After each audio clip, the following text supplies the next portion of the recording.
I need to tell someone about what happened to me 3 months ago. I've been keeping it to myself because every time I try to explain it, people look at me like I'm mad. But I know what I saw. I know what happened in my house that night. I'm 24, work in IT support, nothing special. I'd just moved into this rental property in the suburbs outside Birmingham. It was one of those cookie-cutter houses built in the 90s, 3 bedrooms, small garden out back. The landlord said the previous tenants left in a hurry, something about a job relocation. Should have been my first red flag, but the rent was cheap and I was desperate to get out of my mate's sofa. The house came with this motion sensor light in the backyard. You know the type, the ones that click on when something moves past them. Mine was mounted on the back wall, pointing down at the garden. It was sensitive too. A cat walking along the fence would set it off, sometimes even the wind blowing the tree branches. My girlfriend Sarah was staying at her sister's place that weekend, some hen party in Manchester. My parents live 4 hours away in Cornwall, so it was just me, alone in the house on a Saturday night in October. I remember it was cold, properly cold for that time of year. I'd made myself some pasta, cracked open a beer, and settled down to watch football on the telly. Arsenal were playing, and I'm a die-hard fan, so I was glued to the screen. Around 9:30, the backyard light flicked on. I glanced out the kitchen window. Nothing there. Just my sad little garden with the overgrown grass I kept meaning to cut. The light stayed on for its programmed 60 seconds, then clicked off. 10 minutes later, it came on again. I got up this time, walked to the back door, peered through the glass. Empty. Maybe a fox, I thought. We had loads of them in the area. I'd seen them rummaging through bins at night. I sat back down, tried to focus on the match. But then it happened again. And again. Every 10 minutes or so, that bloody light would click on. By the 3rd time, I was properly annoyed. I paused the telly, pulled on my trainers, and went outside. The autumn air hit me like a slap. I could see my breath misting in front of my face. I walked around the garden, checking the fence line, looking for whatever was triggering the sensor. Nothing. The grass was wet with dew, and I couldn't see any animal tracks or disturbances. That's when I noticed something odd. There was a clear line of sight from my back fence to my neighbor's house, but their place was completely dark. Not just lights off dark, but empty dark. Like no one had lived there in months. I'd never really paid attention before, always gone to work early, came home late. I went back inside, locked the door, made sure it was properly locked, turned the deadbolt and everything. I checked the front door too, even though I'd locked it when I came home from the shops earlier. The light kept going off every 10 minutes like clockwork. I tried to ignore it. I really did. I turned the telly up louder, focused on the match. Arsenal scored and I barely reacted. My eyes kept drifting to that window, waiting for the light to come on again. Around 11, my phone rang. Sarah. "Hey babe, just checking in," she said. "How's your night?" "Yeah, fine," I lied. "Just watching the game." "You sound weird. You all right?" I almost told her. Almost explained about the light. But I didn't want to sound paranoid. Didn't want to be that boyfriend who couldn't handle being alone for one night. "Just tired," I said. "Long week." We chatted for a few more minutes, and then she had to go. The second I hung up, the light came on again. This time, I saw something. A shadow. Just for a second, moving across the grass from left to right. Human-shaped. Adult-sized. My stomach dropped. I stood up so fast I knocked over my beer. It spilled across the coffee table, but I didn't care. I was frozen, staring out that window. The light clicked off. I grabbed my phone, hands shaking. Should I call the police? And say what? A light came on in my garden? They'd think I was wasting their time. I crept to the back door, staying low, trying to see out without being seen. The garden was pitch black now.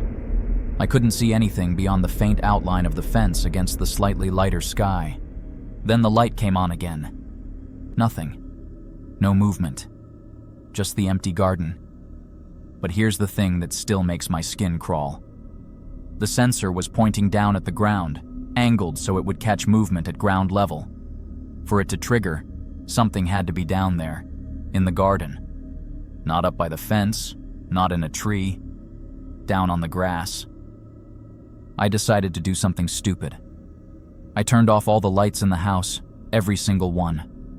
I wanted to see if I could spot whatever was out there without it seeing me. The darkness pressed in around me, thick and suffocating. I positioned myself at the kitchen window, phone in hand with the emergency number already dialed, finger hovering over the call button. The light came on right on schedule. And this time, I saw it clearly.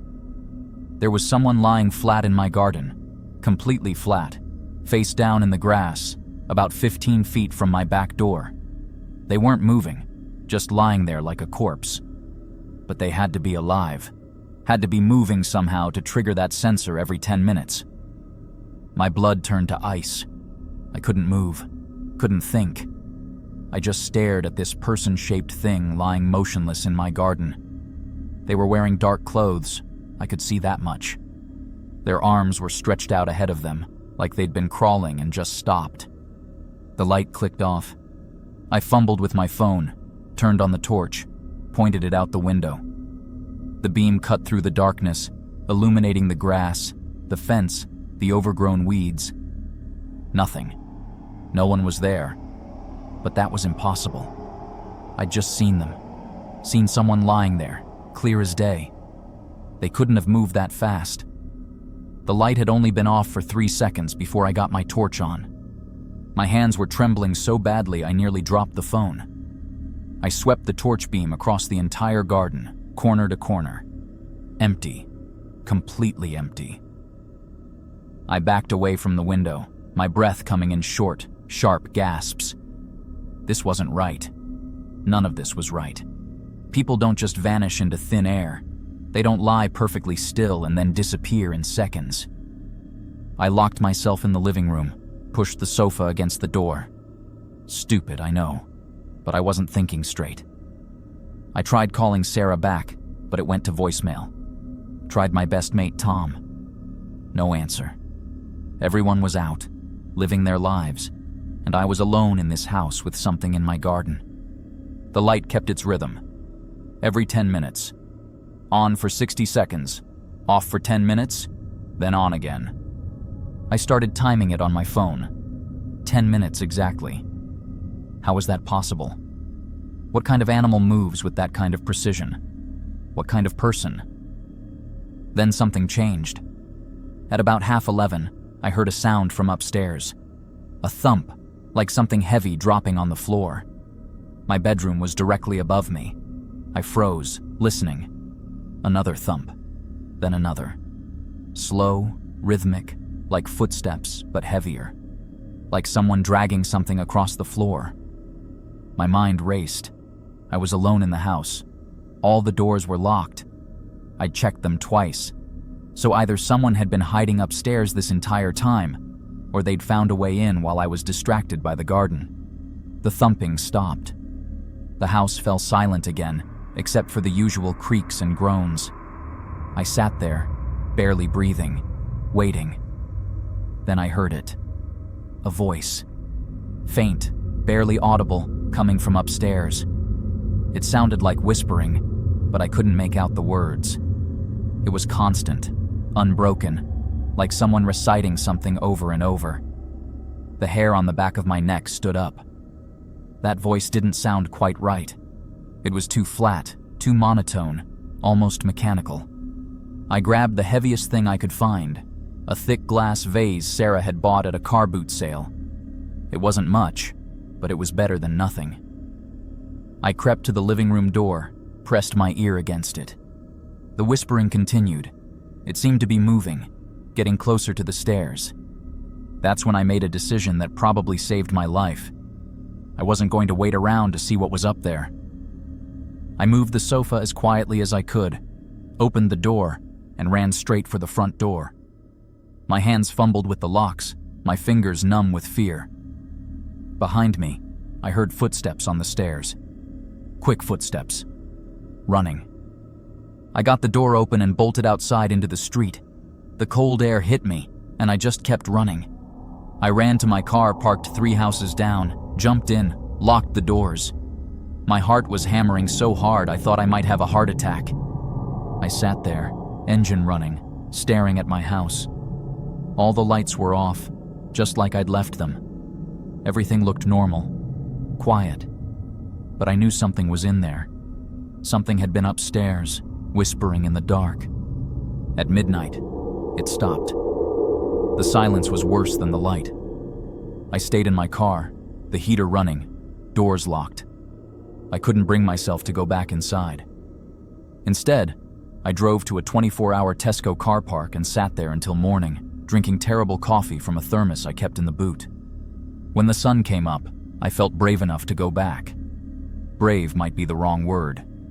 Desperate, maybe. I needed my wallet, my work laptop, proper clothes. I couldn't just abandon everything. I approached the house carefully, walked around the outside first. Everything looked normal. The front door was still unlocked from when I'd run out. I pushed it open slowly, listening. I stepped inside. The living room was exactly as I'd left it.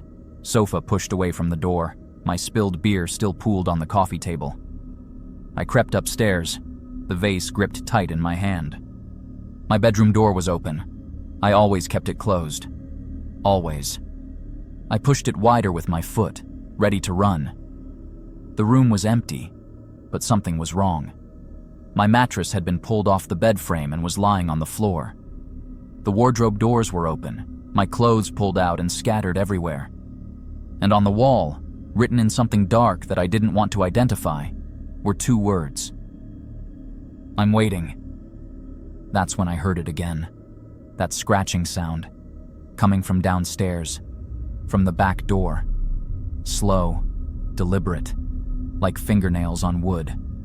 I couldn't move, couldn't breathe. I just stood there, listening to that sound, my heart hammering so hard I thought I might pass out.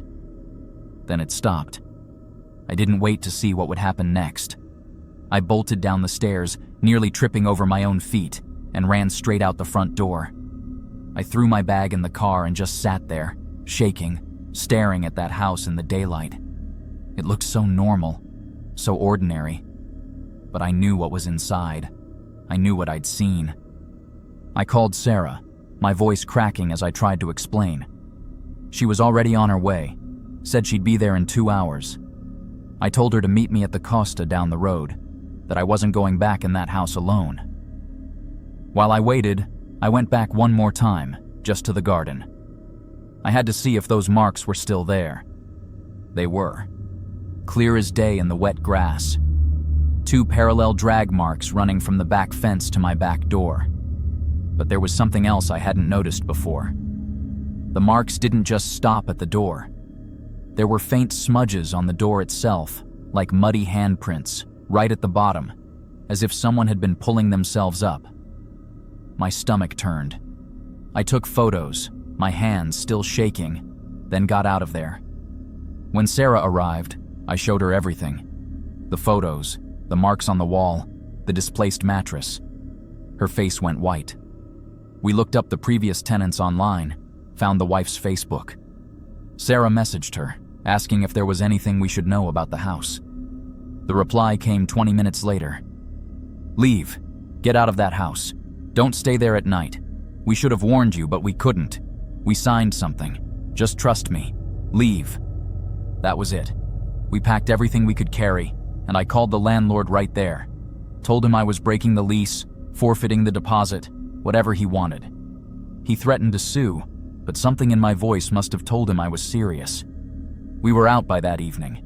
That was 3 months ago. We're in a 3rd-floor flat now. No garden, no motion lights.